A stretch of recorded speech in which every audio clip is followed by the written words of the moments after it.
Hello everybody, so today I'm reviewing the Green Inferno. This was a requested review. The Green Inferno is the new film from Eli Roth. I saw this back in 2014 at Fright Fest 2014, and I haven't watched it since then because we still haven't got a UK release. And it's on like Amazon and things, but they've never put it as a release. It got a limited release in America finally back in September this year. And then it was meant to have a release a long time ago, and there's all these problems with production companies dropping out and all those type of things. But this is directed by Eli Roth, written by Guillermo Amoedo and Eli Roth. Now, Eli Roth is someone that has disappointed me quite a bit recently, and The Green Inferno is another one of those disappointments. So it's the story of a group of student activists travel to the Amazon to save the rainforest and soon discover that they are not alone and that no good deed goes unpunished. So The Green Inferno is meant to be like a cannibal holocaust homage in ways, and it's meant to be like a love letter to that film, because when Eli Roth first went to the town that they film it in, and where all the villagers and that stuff are there, the tribe is there, he showed them the cannibal holocaust, and they thought it was a comedy, and they were laughing at it, and they'd never seen a film before. That was the first thing they showed, and then they were acted in this. There's no actual cannibal tribes out there anymore, which people said, but this whole film is about cannibalism, and I thought, okay, it's going to be a crazy film with it being back to cannibal holocaust, but it's very disappointing, and everyone is incredibly annoying. Now, the actress in it is Lorenza Izzo, who was recently in Knock Knock as well. Then you have Daryl Savara, who people remember best from Spy Kids. He's a big stoner in this and brings some comedy to it. And then there's all these other people, but don't really need to speak about the cast. Like I've said, they're quite unlikable people, and Daryl Savara is good. And then you have Lorenza Izzo. She's good in it as well, but everyone is just very unlikable, and there's lots of people that you want them to be eaten.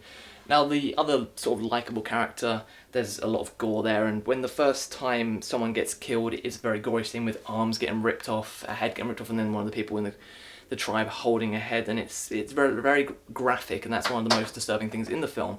But the rest of the film isn't really that great. Like, you have this really bad CGI scene with fire ants, or someone being eaten by fire ants. There's this scene with the whole pole thing that like is in Cannibal Holocaust. They try and do homage to that, and they do try to be disturbing, but with this like sort of people not wanting to release it, and with people saying it was just going to be too disturbing, and then trying to get all these other big ratings and things, and people think it was going to get banned. It's not as disturbing as it could be for a cannibal film.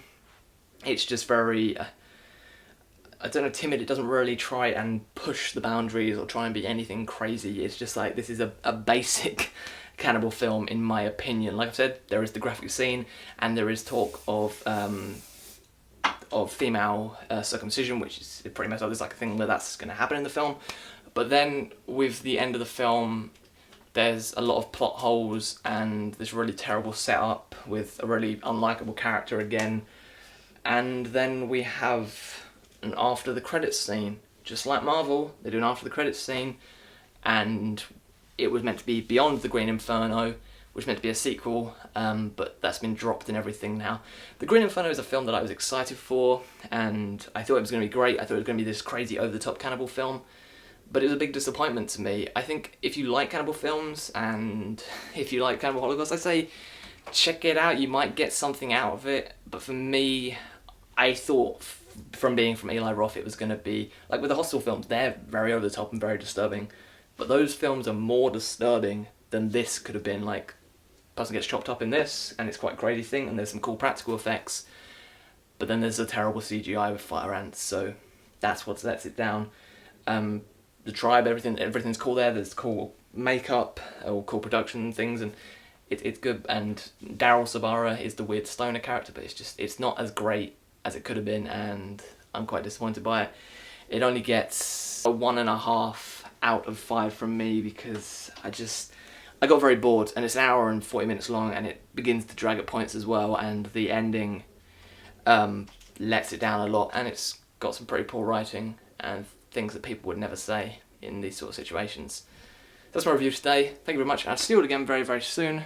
Goodbye.